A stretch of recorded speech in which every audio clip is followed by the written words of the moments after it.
Okay, welcome to the Thomas Tennis Academy here in beautiful Southern California. And in this video, I'm going to try to show you something that I guarantee 99.9% of you have never heard before, because virtually no teachers teach it, but virtually all professional tennis players do it. So that should be at least an interesting one to kind of hold your attention for a bit. So I hope you watch this all the way to the end, because if you do and then you go out and do what I show you, I guarantee you're going to have just remarkable improvements immediately. I mean, right away.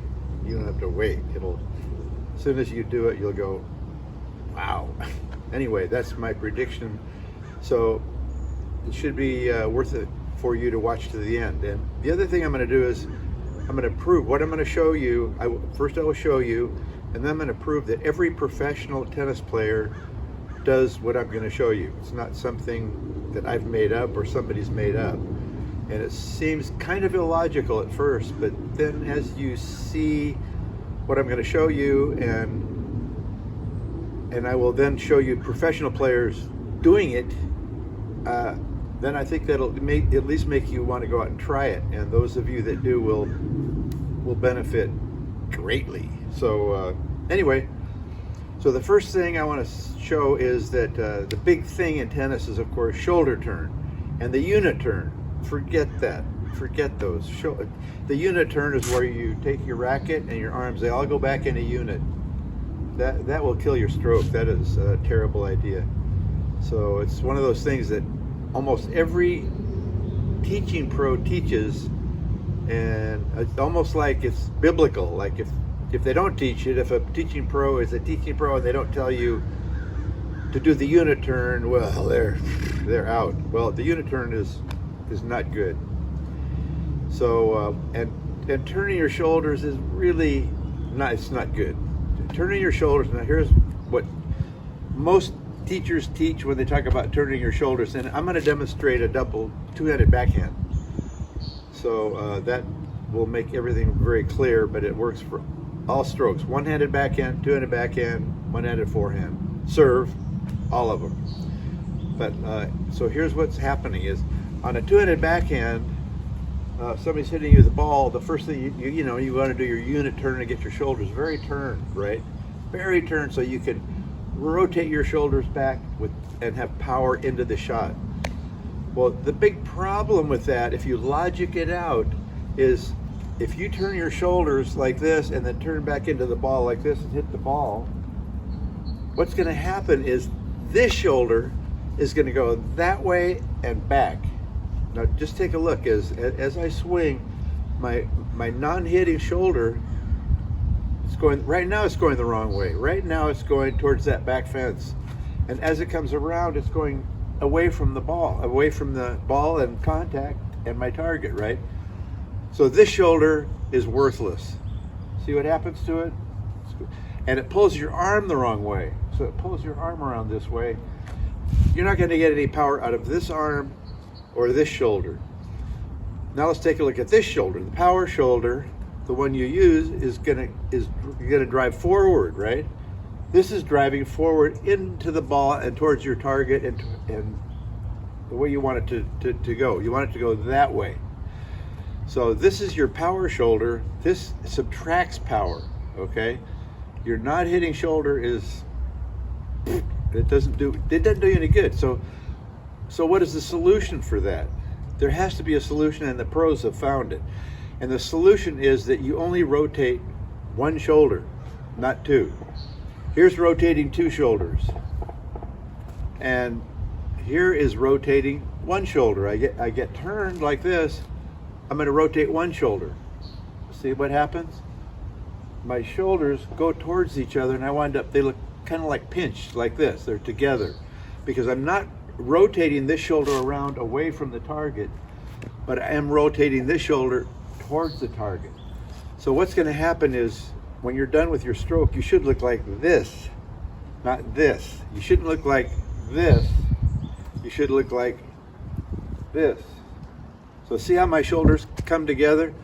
And you rotate this shoulder by using the joints. in the shoulder, which are right here. There's 2 joints in each shoulder. See, I can bend my shoulders like this, and these are in about a 90-degree angle to each other. My shoulders are. So this is how you hit a tennis ball. You use one shoulder rotation. In this case, it'll be my power shoulder, the one I'm going to use. I'm going to go like this, and look how my shoulders are pinched like this, because I'm not rotating this one. Now this one, after you hit the ball, it might come back. Then the ball's gone. Now that shoulder can go backwards and it won't affect your stroke. But as you're going into the ball, you don't want this shoulder pulling off of the stroke. And if you just rotate your shoulders, see how it goes? See how? Look at this arm. Look what happens to this arm. It's going completely the wrong way. So you want to rotate one shoulder. What you want to do is use the hinging action that you have 2 of, one in your right shoulder and one in your left shoulder. And see how my shoulders pinch together? That's what you're going to use, is that hinging motion. So it should look like that, okay? Now the other thing is, if I'm going to hit the ball using this shoulder, what I want to do on the take back is not do a unit turn, not get my, this is getting your racket back here's getting your racket back is like this, okay? A lot of teachers teach, get your racket way back so you can go way back into the ball from a long distance away, and you can really clobber the ball, but that's not the case. What you want to do is do not take your racket back, take your elbow back. There's my elbow, my power elbow. So when I get ready for the shot, I don't want to do a unit turn. I want to just take my elbow back. Taking your elbow back will do 2 things. One, it'll hinge this shoulder to a very open position like this. So your shoulders aren't going to be straight across. This shoulder is going to be a little more open like this. And then you'll have a nice long rotation of this shoulder only. If you open it like this, and then it's going to close like this and give you power. So the first step of what I'm going to show you in this video is take your elbow back. Do not take your racket back. So here's my elbow. It's going to stay bent, and I'm going to take it back, okay? See what it does to my shoulder? It actually turns my shoulder. You almost don't need to turn your shoulders. Your elbow will do it. But make sure that your shoulders are loose enough so that they follow your elbow. So now what I want to do, if I'm in the ready position, I'm going to take my elbow back. Elbow back. What it does is opens this shoulder so that you will get more power, okay? And now what's going to happen is I'm going to rotate this shoulder only. This is not going to rotate till way after the ball's gone. And now I'm going to go, see how my shoulder is rotating? Only this shoulder is rotating into the shot. And both of my shoulders are forward here. Now it might be that you're going to keep going around and then this shoulder will wind up way back here. That's okay, because the ball's gone. But you want to hit the ball only with one shoulder, not 2. So it's going to be like that, and you're going to be in this seemingly very uncomfortable position like this, okay? And what I'm going to do is I'm going to show you every single professional tennis player does exactly this, okay? So I'm not going to just show you this goofy thing, because it probably initially will seem a little bit goofy to you. But once you see professional players do it, and then once you go try it, I think you'll be amazed. The other advantage of doing a one shoulder rotation is that your head stays very still. Your head is not flying around because your shoulders are moving. Only this shoulder moves.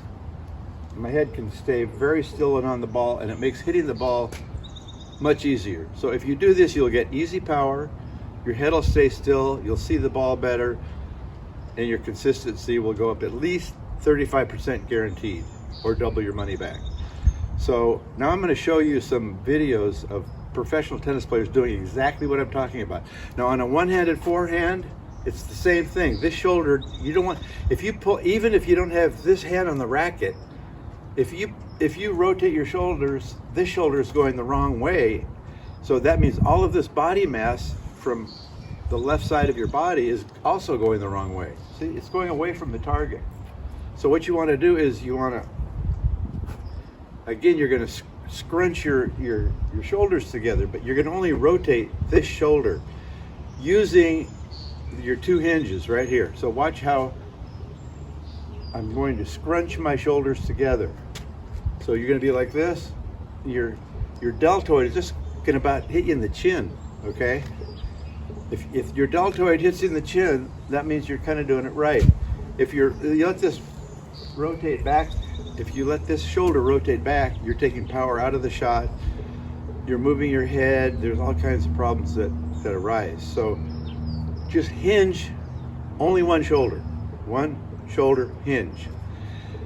Now, if you're hitting a one-handed backhand, what you want to do is when you get turned, you sure want to get turned. You got to get more turned for a one-hander. But again, you're going to hinge this shoulder, but you're going to hinge it closed first. On a one-handed forehand, you're going to hinge it open by taking your elbow back. Take your elbow back, hinge this shoulder open so that when you come back, you're going to have tons of power going into the shot.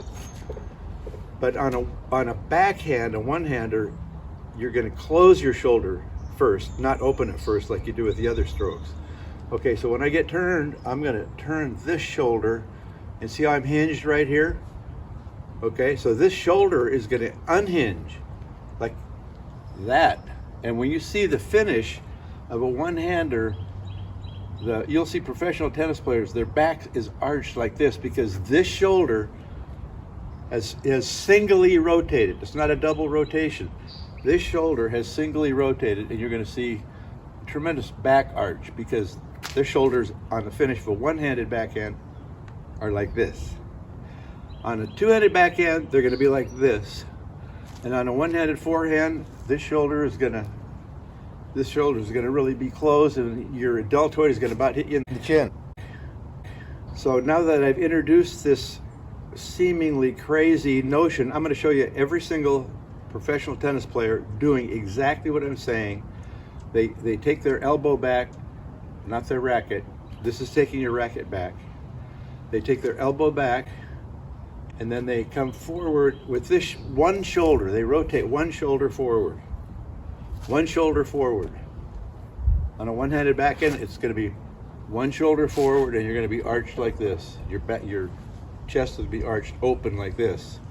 So that's it. Now I'm going to show you I'm going to show you videos and pictures of professional tennis players doing exactly what I'm saying.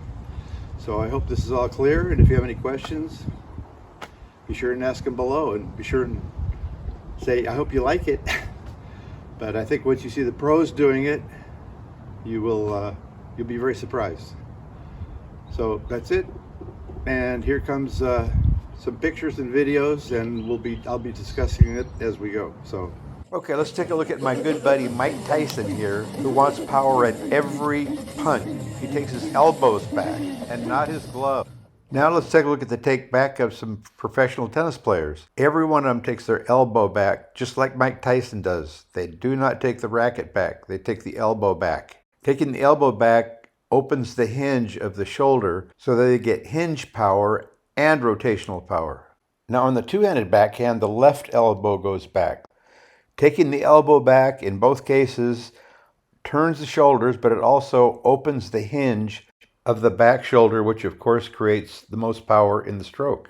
Okay, let's see what the take back looks like on the one-handed backhand. It's the same thing. Your elbow goes back, but instead of opening up your shoulder, it's going to close your shoulder.